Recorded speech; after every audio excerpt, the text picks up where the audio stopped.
الحمد لله الحمد لله বেদনার পরে হাজার ব্যথা বেদনার পরে ফিরে আসুনি তুমি আপন ঘরে দিনের আলো তুমি ছড়িয়ে দিতে চলে গেলে মদিনায় মক্কা ছেড়ে হে রাসূল তোমাকে ভুলি আমি কেমন করে জোরে বলুন সুবহানাল্লাহ। যখন ওই কাফিররা মক্কার কাফিররা নবী সাল্লাল্লাহু আলাইহি ওয়াসাল্লামের উপর অত্যাচার করতে লাগলো বিভিন্ন দিক থেকে, আল্লাহ রাব্বুল আলামিন বলছেন হে আমার হাবিব, হে আমার দোস্ত মাহবুব, এই মক্কার কাফিররা আর তোমাকে থাকতে দিবে না, এখান থেকে চলে যাও, মদিনা হিজরত করে নাও। বিশ্ব নবী সাল্লাল্লাহু আলাইহি ওয়াসাল্লাম পাহাড়ের চূড়ার মধ্যে উঠে কান্না করতেছেন, নিজের মাতৃভূমির দিকে দেখে অঝোর নয়নে কান্না করে টপ টপ করে জল পড়ে।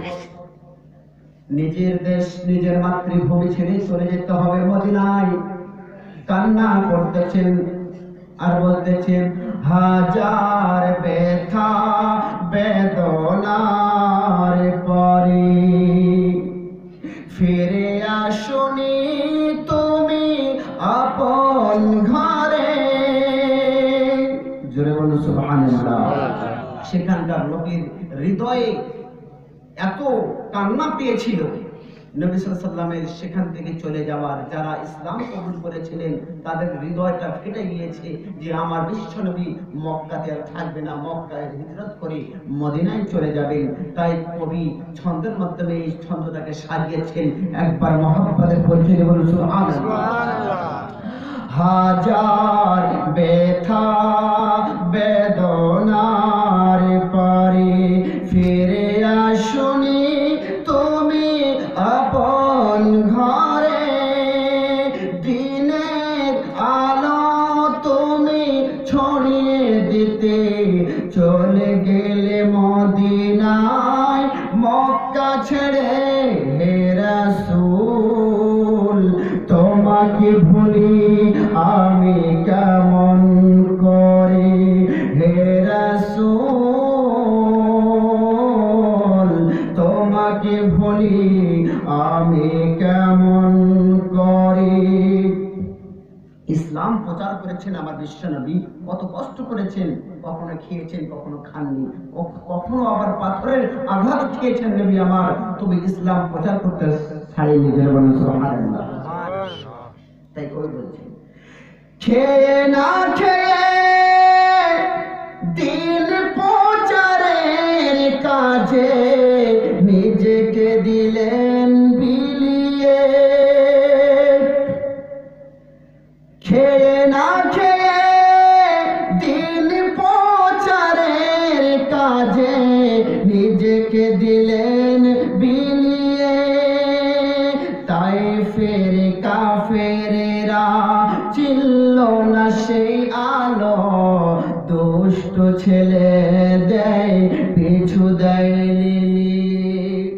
যখন বিশ্বনবী আমার তায়েব নগরে ইসলাম প্রচার করার জন্য গেলেন, সেখানকার গোত্রপতি সেখানকার নেত্রপতি যারা দলপতি বিশ্বনবীর কথা সাড়া না দিয়ে মারার চক্রান্ত করলো, পরিকল্পনা করছেন কি করে মারা যায়, কি করে আঘাত দেওয়া যায় বিশ্বনবীকে। এই পরিকল্পনা গ্রামের যারা যুবক ছেলেদেরকে একত্রিত করে রাস্তার ধারে ধারে দিয়ে দিয়েছে, ছোট ছোট বাচ্চাদেরকে নবী সাল্লাল্লাহু আলাইহি ওয়াসাল্লামের পিছনে লাগিয়ে দিয়ে বলে পাথর নিক্ষেপ করো। এইভাবে নবীকে আঘাত করেছে ওই তায়েফবাসীরা। তাই বলতেছে কবি খেয়ে না খেয়ে দিন প্রচারের কাজে নিজেকে দিলেন বিলিয়ে। তাই ফের কাফেরেরা চিনল না সে আলো, দুষ্ট ছেলে দেয় পিছু দেয় লিলি। পাথরের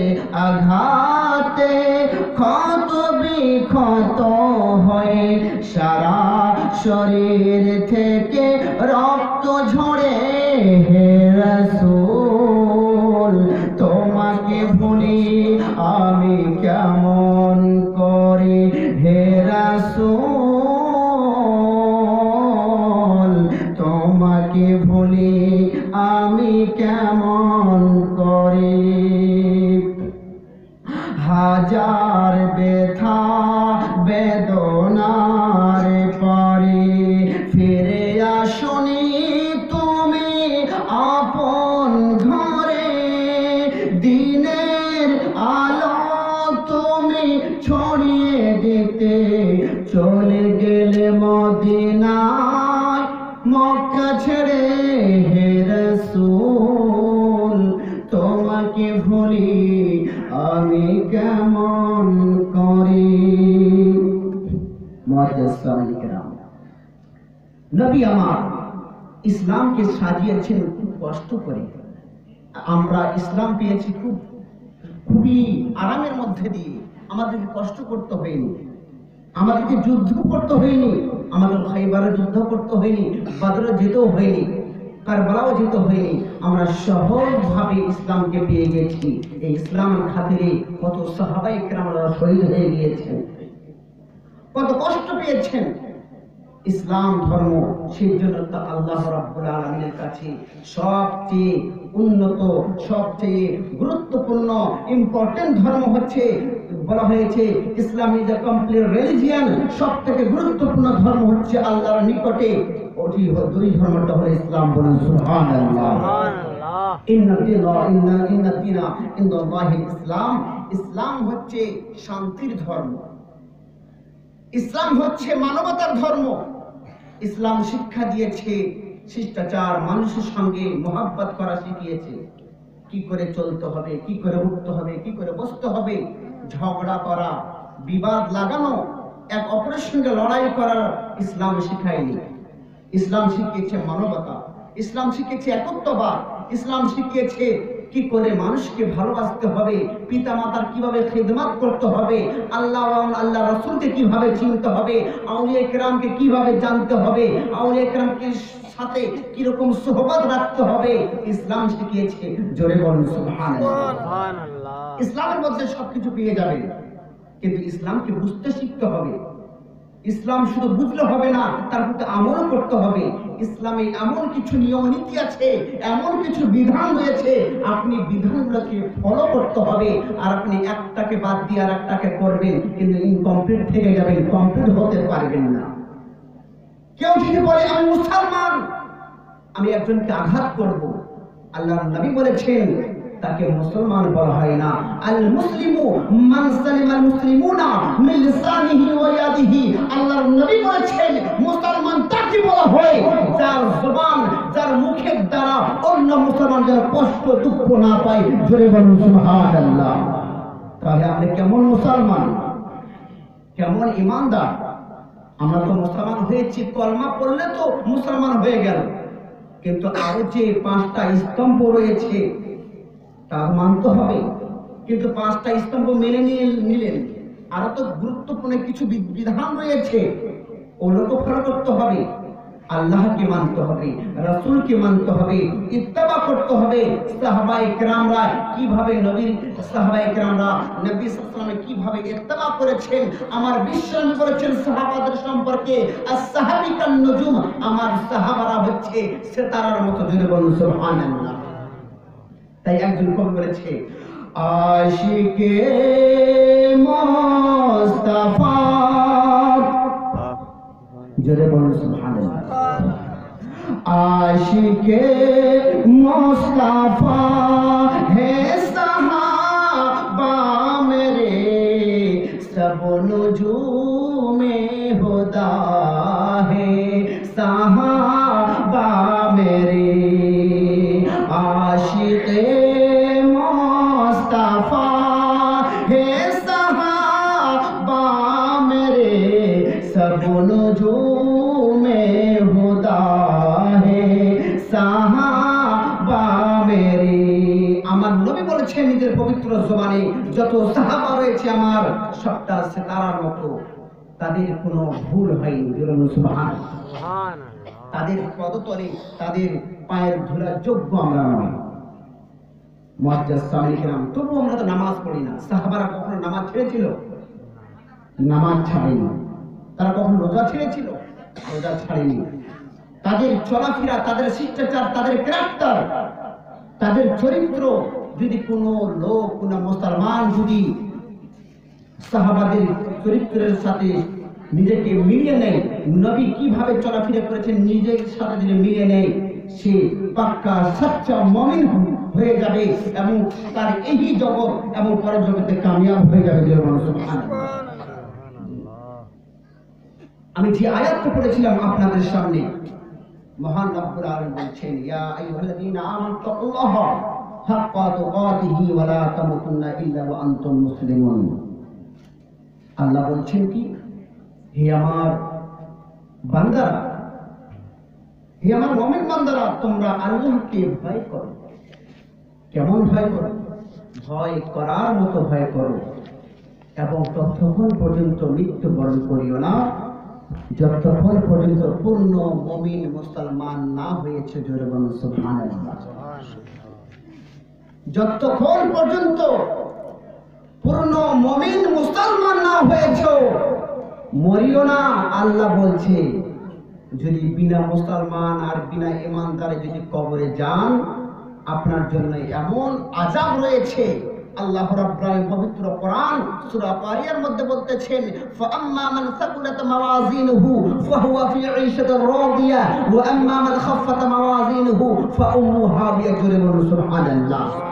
যার আমল যেমন হবে, যার নেকি যেমন হবে, আল্লাহ রাব্বুল আলামিন তাকে সেরকম আরামের মধ্যে, জান্নাতের মধ্যে তার সর্বোচ্চ স্থান হবে। আর যদি গুনার বোঝা মাথা নিয়ে কবরে চলে যান, আপনার জন্য দরনাক আযাব হবে, আপনি আযাবের মধ্যে গ্রেফতার হয়ে যাবেন। মুআজ্জাজ সামিল কিরাম, তাহলে আল্লাহ বলেছেন যে মরিও না, কিন্তু ঈমানদার হয়ে মরো, মুসলমান হয়ে মরো। আর বিনা মুসলমানে মরলে আল্লাহ শাস্তি রেখে দিয়েছে। সেই জন্য আল্লাহ আগে অবগত করিয়ে দিয়েছে বান্দাদেরকে, ভেবে চিন্তা করে না। আমরা যখন কবরস্থানে একজন মাইয়াতকে মাটি দিতে যাই, সবাই একটা দোয়া পড়ি। দোয়াটা কি? মিনহা খালাকনাকুম ওয়া ফিহা নুঈদুকুম ওয়া মিনহা নুখরিজুকুম তারাতান উখরা। জোরে বলুন সুবহানাল্লাহ। কিন্তু কোনদিন আপনারা এই দোয়ার ব্যাখ্যা কোনদিন করেছেন, এর মানে জেনেছেন? সবাই দোয়াটা পড়ে মাটি দেই। ভাই মারা গেল, আমরা কবরের মধ্যে দাফন করি, এই দোয়াটা পড়ে মাটি দিয়ে চলে আসি। আজকে স্বজন যে মারা যাবে না কেন, ছোট হোক আর বড় হোক, যে মারা যাবে আমরা তাকে দাফন কাফন করিয়ে চলে আসি। এই দোয়াটা কিন্তু পড়তে হয় মাটি দেওয়ার সময়। আল্লাহ রাব্বুল আলামিন বলছেন, হে আমার বান্দারা, তুমি কি ভুলে গিয়েছো কি? তুমি কি জানো না? বলে, ওই যে মৃত্যু ব্যক্তিকে কবরে রাখা হলো, বলে তুমি একবার ভালো করে কবরটা দেখে নাও। জোরে বলুন সুবহানাল্লাহ। একবার ভালো করে কবরটা দেখে নাও। ওই কবরে যে মাইয়াতকে তোমরা রাখলে, ওইভাবে তোমাদেরকে একদিন আসতে হবে। ওই মাইয়াতকে কি যেভাবে তৈরি করেছি, তোমাদেরকে তৈরি করেছি। যেভাবে ওই মাইয়াতকে কবরে দাফন করা হলো, মাটির কবরের মধ্যে রাখা হলো, তোমাদেরকে একদিন রাখা হবে। যেই দিন ওই মাইয়াতকে হাসরের ময়দানে উঠানো হবে, তোমাদেরকে উঠানো হবে। ও বেরাদার, আমরা তো ভুলে গিয়েছি, আমরা মাটি দিয়ে চলে আসলাম, মরার ভয় আর থাকলো না, মরার ভয় থাকলো না। আমাদের মধ্যে যদি মরার ভয় থাকতো, আমরা নামাজ ছাড়তাম না। আমরা আমাদের মধ্যে যদি ভয় থাকতো আল্লাহর, তাহলে আমরা রোজা কখনো ছাড়তাম না। আমাদের মধ্যে যদি আল্লাহর ভয় থাকতো, আমরা কাউকে গালি দিতাম না। আমাদের মধ্যে যদি ভয় থাকতো, কারোর সাথে গাদ্দারি করতাম না, কারোর সম্পদকে লুটে খেতাম না, কারোর সঙ্গে লড়াই ঝগড়াতে আমরা মেতে থাকতাম না, কাউকে আমরা এক অপরের সঙ্গে দ্বন্দ্ব লাগাতাম না। লাগাতাম কি? আপনি দুনিয়াতে যা কর্ম করবেন, যা কিছু করবেন, সমস্ত কিছু তো লেখা হয়। সব কিছু লেখা হয়, আপনি বাঁচতে পারবেন না। সব কিছু ধাপে ধাপে লেখা হবে কিয়ামতের দিনে। সব আপনার আমল, আপনার নেকিগুলো আপনার সামনে পেশ করা হবে। দেখো তুমি দুনিয়াতে কি করেছো। তোমার এই চোখ আমি যে দিয়েছি সবথেকে বড় নিয়ামত। আল্লাহ রাব্বুল আলামিন এক একটা নিয়ামতের শুকরিয়া আদায় করে শেষ করতে পারবেন না। আমাদেরকে যে চেহারা দিয়েছেন, আমাদেরকে তো পশু করতে পারতেন। আশরাফুল মাখলুকাত করেছেন, এত সর্বশ্রেষ্ঠ মানুষকে বানিয়েছেন, এত সুন্দর নাক, এত সুন্দর চোখ, নাক, মুখ, এত সুন্দরভাবে আল্লাহ রাব্বুল আলামিন তৈরি করেছেন। কিন্তু তবুও বান্দা আল্লাহর শুকরিয়া আদায় করতে ভুলে গিয়েছে। একজন বান্দা 30 বছর ধরে আল্লাহর নাম নেয় না, ফেরেশতারা বলতেছে ইয়া রাব্বুল আলামিন, মাওলা তোমার ওই বান্দা 30 বছর হয়ে গেল, একবার আপনার নাম নেয়নি। সকাল হয়ে গেল, সকাল থেকে নিয়ে সন্ধ্যা পর্যন্ত, আবার সকাল হয় আবার সন্ধ্যা হয়, কখনো আপনার নাম নিতে দেখলাম না। আল্লাহ রাব্বুল আলামিনকে বলতেছেন ফেরেশতারা, বলে হে রব্বুল আলামিন, তবুও আপনি তাকে এমন এমন নেয়ামত দিয়ে থাকেন, তার জীবনটা এইভাবে সুন্দর জীবনটা পার হয়ে যায়, তবুও আপনি তার রুজি বন্ধ করেননি। হে রব্বুল আলামিন, আপনি অতি দয়ালু। আল্লাহ রাব্বুল আলামিন বলতেছেন, হে আমার ফেরেশতারা, এবার দেখো ওই বান্দা কি করে আমার নাম নেয়। জোরে বলুন সুবহানাল্লাহ। আল্লাহ রাব্বুল আলামিন ওই ফেরেশতাকে হুকুম দিলেন, যাও তার সূক্ষ্ম শিরা উপশিরাগুলোর মধ্যে একটা শিরা বন্ধ করে দাও। জোরে বলুন সুবহানাল্লাহ। তার রক্তে রক্ত চলাচল করে একটা ঘাট বন্ধ করে দাও। এবার দেখবে কিভাবে আমার নাম নেয়। নাম নিবে না। এবার মজা, ফেরেশতা কি করলো, তার রক্ত একটা বন্ধ করে দিল, শিরাগুলো একটা বন্ধ করে দিয়েছে, আর রোগে আক্রান্ত হয়ে গেল। কিছু কিছু আল্লাহর তরফ থেকে পরীক্ষা হয়ে থাকে বান্দাদের মধ্যে, যখন রোগ ব্যাধি এসিত হয়ে থাকে আল্লাহর মাধ্যমে কিছু পরীক্ষা হয়ে থাকে, কিন্তু সবর করতে হবে। ওই বান্দা রোগে আক্রান্ত হয়ে গিয়েছে আর বলতেছে আল্লাহ, আল্লাহ শব্দ উচ্চারণ করেছে। আল্লাহ রাব্বুল আলামিন বলছেন, বান্দারে এতদিন কোথায় ছিলে তুমি? 30 বছর হয়ে গেল, একবার আল্লাহ শব্দ তোমার মুখ দিয়ে শুনতে পাইনি, আর এখন তুমি রোগের মধ্যে পড়ে গিয়েছো, এখন বলছো আল্লাহ। কত সুন্দর করে, মানে এবার বাজবে, মানে রোগে পড়ে গিয়েছে। তো মানুষ যখন বিপদের মধ্যে পড়ে তখন আল্লাহর নাম বের হয়। দেখবেন যারা কোটিপতি, টাকায় ব্যস্ত, সারাদিন টাকায় বলতে পারে, একবার নামাজ তো পড়ে না, আল্লাহর নাম নিতেও মানে হয়তো 80 কে 80 আল্লাহ পাক জানে, মানে সারাদিন এমন ব্যস্ততার মধ্যে। আল্লাহ রাব্বুল বলেছেন রুজি রোজগার করো, কিন্তু সময় মোতাবেক নামাজও পড়ো। আযান হলে মসজিদে যাও, নামাজ পড়ো, আর বাকি সময়টুকু রুজি রোজগারের জন্য দুনিয়াতে ছড়িয়ে পড়ো। জোরে বলুন সুবহানাল্লাহ। তাহলে তা আল্লাহওয়ালা হওয়া যাবে, আল্লাহর নবীর ভালোবাসা পাওয়া যাবে। আমার নবী বলতেছেন, আমাকে ততক্ষণ পর্যন্ত ভালোবাসা মানে আমার সাথে হবে না যতক্ষণ পর্যন্ত আমার নিয়ম নীতিগুলো, আমার আদেশগুলো সঠিকভাবে পালন করবে না। জোরে বলুন সুবহানাল্লাহ। আল্লাহর নবী বলেছেন, কুররাতু আইনি ফিস সালাহ, নামাজ হচ্ছে আমার চোখের ঠান্ডা। কিন্তু আমরা তো নামাজও পড়ি না, তার নবী কিভাবে ভালোবাসা পাবো? আল্লাহর নবী বলেছেন, আসসালাতু মিফতাহুল জান্নাহ, নামাজ হচ্ছে জান্নাতের কুঞ্জি। কিন্তু নামাজ পড়লে তো জান্নাতের চাবি। তো নামাজ পড়লাম না তো জান্নাতটা খুলবো কি করে? জান্নাতের আশা সবাই করি, কিন্তু জান্নাতের কাজ করি কটা? কাজ তো করি না। আমাদের মধ্যে এখন বিশেষ করে আহলে সুন্নাত ওয়াল জামাতের মধ্যে অধিকাংশ, বেশিরভাগ দেখা গেলে বেনামাজ। নামাজের দিক থেকে অনেক পিছিয়ে। আপনারা দেখবেন নামাজের মধ্যে যখন ওয়াক্তিয়া নামাজ ছুটবে, তো মনে হয় জুমার নামাজ ছুটবে, এত লোক সমাগম মসজিদের মধ্যে। কিন্তু আমার আহলে সুন্নাত ওয়াল জামাত, আমরা পীরের দামান ধরি। পীর সাহেব কি নামাজ ছেড়েছে? নামাজ ছাড়েনি। তা আপনি কেন নামাজ ছাড়বেন? আপনি তো মুরিদ, আপনি তো ওয়াদা করেছেন পীরের সাথে। যখন একজন মুরিদ যখন নিজের হাতকে সমর্পণ করে দেয় ওলির হাতে, তো ওলির নির্দেশ মোতাবেক আপনাকে চলতে হবে। আর বিশেষ করে একটা কথা মনে রাখবেন, যতক্ষণ পর্যন্ত মুরিদ না হয়েছেন আপনাকে কিন্তু শয়তান কিন্তু পথভ্রষ্ট করতে থাকবে, আপনি বাঁচতে পারবেন না। যখন আপনি মুরিদ হয়ে যাবেন, সচ্চা পাক্কা একজন খাঁটি ওলির হাতে, অবশ্যই আপনার ঈমানের হেফাজত দায়িত্ব পড়ে যাবে। জোরে বলুন সুবহানাল্লাহ। মুহাব্বত হয়ে যাবে। সাহাবায়ে কেরামরা নবীকে কত মুহাব্বত করতেন।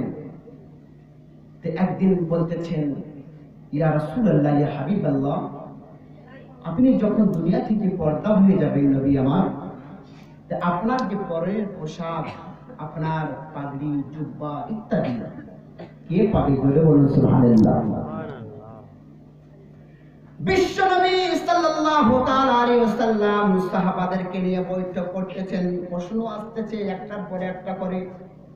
বলে, ইয়া রাসূলুল্লাহ, ইয়া হাবিবাল্লাহ, বলে আপনি যখন দুনিয়া ছেড়ে বিদায় নিয়ে নেবেন, আপনার পরনের পোশাক কাকে দেওয়া হবে?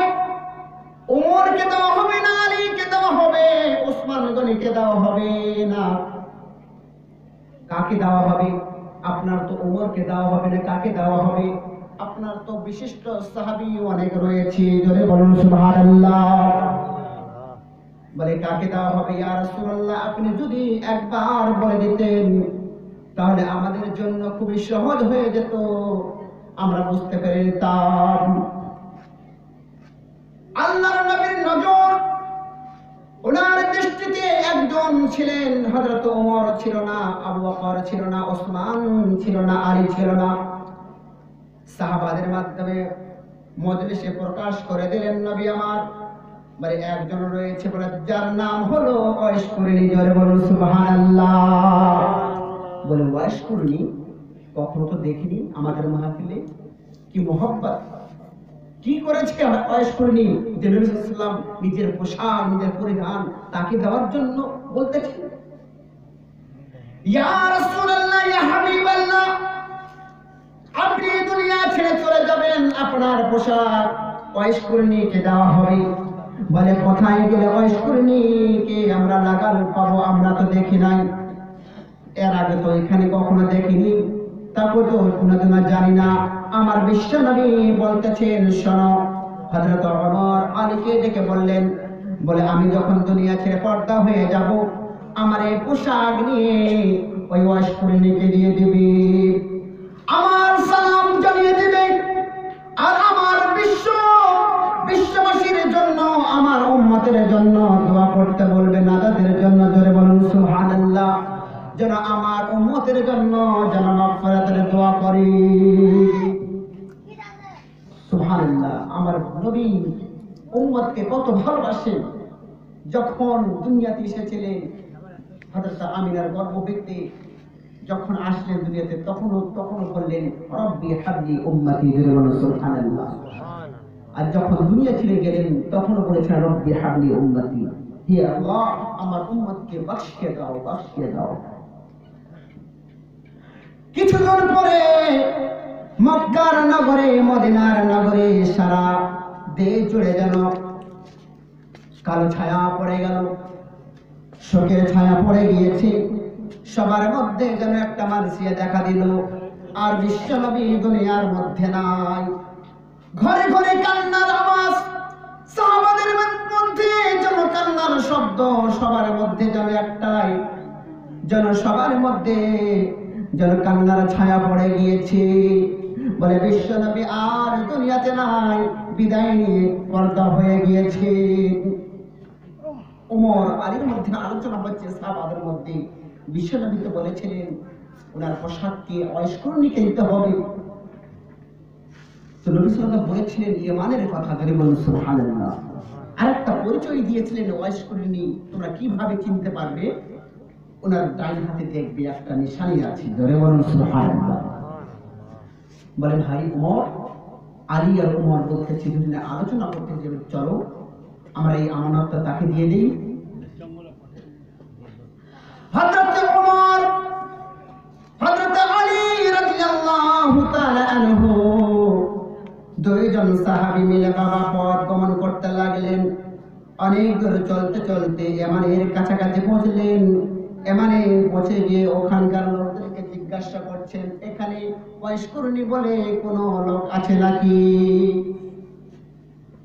ওয়াইশকুরনি বলে কেউ আছে নাকি, কেউ থাকে নাকি? অনেক দিন ধরে ওই এলাকায় মানে ওই এলাকায় যেন ওয়াইশকুরনি আর থাকে না। এই গ্রামের যদি কোনো লোক আজকে দেখা গেল আপনার সামনে একটা লোক আপনার পরিচিত, আর এখান থেকে বাড়ি করে চলে গিয়েছে হয়তো দৌলতপুর, আর ওখানে যাওয়া হয়ে গেছে প্রায় 50 বা 60 বছর, আর এই ছোট ছোট বাচ্চারা যখন বড় হবে তাদেরকে জিজ্ঞাসা করা তারা বলতে পারবে না। পারবে কি? হয়তো ওদের মধ্যে যদি আমার নিজের বাবার কাছে শুনি, দাদার কাছে শুনি, অবশ্যই বলতে পারবে যে আমাদের গ্রামে একটা অমুক লোক ছিল, সে অমুক জায়গাতে আছে। তখন আস্তে আস্তে করে মাথায় একটা খেয়াল আসবে। হযরত ওমর সাড়া দিয়ে লোকদেরকে আহ্বান করে ডাকলেন, বলে ওয়াইশকুরনিকে তোমরা চেনো নাকি? বলে না, ওয়াইশকুরনিকে আমরা তো চিনি না। একজন বলে ওয়াইশকুরনি, হ্যাঁ আমি তো চিনি। বলে এখানে তো আগে থাকতো, বলে এখন তো থাকে না। বলে কোথায় থাকে? বলে আমাদের এই গ্রাম থেকে অনেক দূর একটা জঙ্গল রয়েছে, ওই জঙ্গলে তিনি বহুদিন ধরে অবস্থান করেছিলেন। বলুন সুবহানাল্লাহ। অনেকদিন ধরে জঙ্গলের মধ্যে থাকেন। বলে হযরত ওমর রাদিয়াল্লাহু তাআলা বলতেছেন, বলে আমাকে একটু নিয়ে যাবে ভাই? বলে ওই তার সাথে আমার একটু সাক্ষাৎ রয়েছে, কিছু আলোচনা রয়েছে। বলে অবশ্যই আপনাকে হেল্প করব, চলুন। হযরত ওমর, হযরত আলী বাবা দুইজন সাহাবী মিলে ওই ওয়াইশকুরনির সাথে সাক্ষাৎ করার জন্য যেন আগে বেড়ে গেলেন। আস্তে আস্তে করে জঙ্গলের মধ্যে প্রবেশ করলেন। দেখছেন যে একটা ঘর রয়েছে, আর ওই ঘরের মধ্যে একাই তিনি ইবাদত করতেছেন। আল্লাহর উপাসনায়, আল্লাহর ইবাদতে মশগুল রয়েছেন ওয়াইশকুরনি।